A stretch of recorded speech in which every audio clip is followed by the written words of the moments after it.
Your IRA can borrow money, which is a super secret ninja trick that most people don't know. Your IRA can borrow money.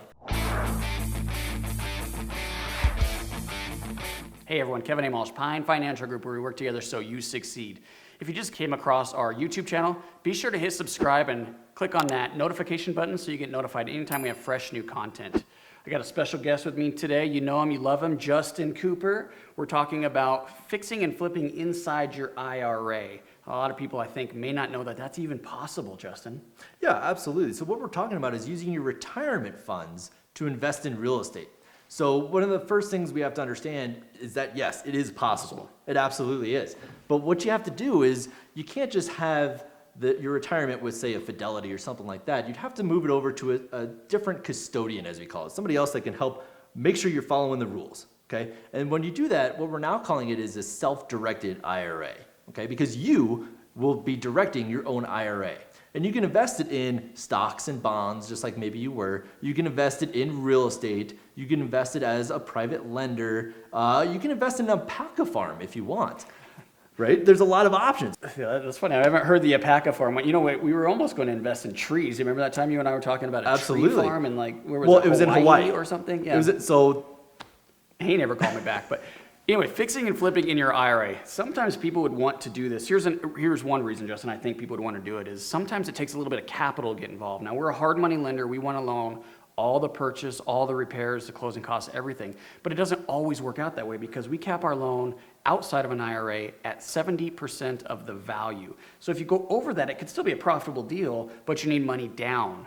Some people don't have the money down, but they do have money down in their IRA. So this would be a good opportunity for them to do a fix and flip if they need a little bit of money to get into it, right? Yeah, absolutely. But one of the nuances with using your retirement funds to do a fix and flip, now there's lots of different ways to structure it, but if, say, you personally can't do it because you don't have the money, so you want your retirement to do the fix and flip, you can do that. But what it is your retirement is the buyer and the investor, not you, Kevin. Right. So Kevin doesn't walk away with the profits at the end of the deal. Kevin's IRA will, which can still be a great benefit because now your retirement account is skyrocketing, right? We're not waiting on the 3, 5, maybe 8% that the stocks are providing. We're getting 10, 20, 50% returns that real estate will provide. Yeah, such a good point. If you're fixing and flipping for income, which a lot of our clients do, inside the IRA is not a good place to do it because you can't pull the money out without taking a penalty. All the profits have to go back into the IRA.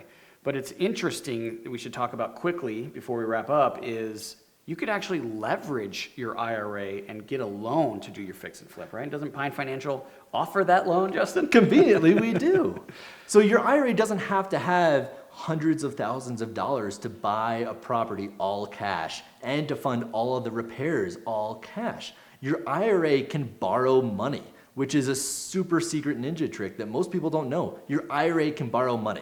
So like you mentioned, Pine Financial can lend money to an IRA. So what does that loan look like? And how might borrowing to an IRA be different from borrowing to an individual? So the one key here is that if you're borrowing money inside your IRA, it has to be non-recourse. The government wants to protect retirement accounts, so they won't allow any recourse against the IRA or the owner of the IRA. So it has to be non-recourse, meaning that the only recourse that the lender has is the property itself. There's no guarantees, I guess is what I'm trying to say. Mm-hmm. Like they can't come after your personal assets if your IRA defaults on the loan.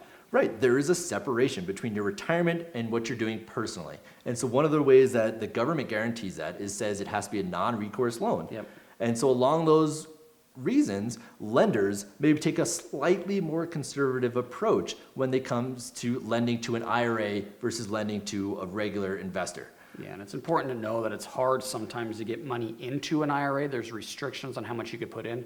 So for our loan, we're going to want a little bit higher reserve amount than outside the IRA because you can't inject the capital in.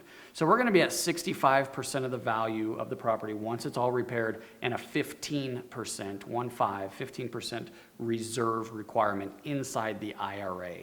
And I want to touch on UBIT real quick before we wrap up, unless you want to take this one. No, UBIT is super important. It's just something to stick in the back of your head, but give us a real quick overview of what UBIT is. So UBIT is unrealized business tax. It's a business tax, and it comes in 2 times you'll see UBIT.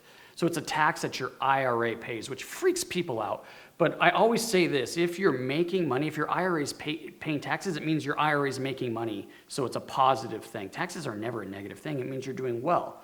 UBIT will come in 2 times, like I said, if you're using debt. So any money that you make on the debt will be taxable. So let's say you're a $100,000 house, you buy it for $50,000 down, a loan of 50, and you sell it for $120,000. So let's keep it real simple. You made $20,000 on that deal. Half of that $20,000 came from the loan at half the value. So $10,000 of that will be subject to UBIT. Now, on the other hand, fixing and flipping can be considered a business and not an investment because you're actively involved. And you might be able to get away with this, you might not. It's a little bit in the gray, but if you're running a business in your IRA, you'll have to pay ordinary tax on that. So sometimes fixing and flipping in your IRA doesn't make sense because you might not get the tax shelter you're expecting, but it still is profitable. And if you have money in the IRA and you want to grow that quickly, it's still viable. Yeah, so there's a lot of different ways to invest your retirement funds in real estate. And one of the most important things is to work with the proper custodian to help guide you through the nuances of UBIT and how to properly structure entities, because your IRA can have an entity that it owns. So the best way to do it is to work with the professionals who can help guide you through that process. But it's a fantastic way to be skyrocketing the returns of your retirement account. And we'd be happy to help you. If you have questions for us, give us a call. Check us out on our website, pinefinancialgroup.com. Again, if you're stumbling across this video, be sure to subscribe and hit that notification button. Thanks.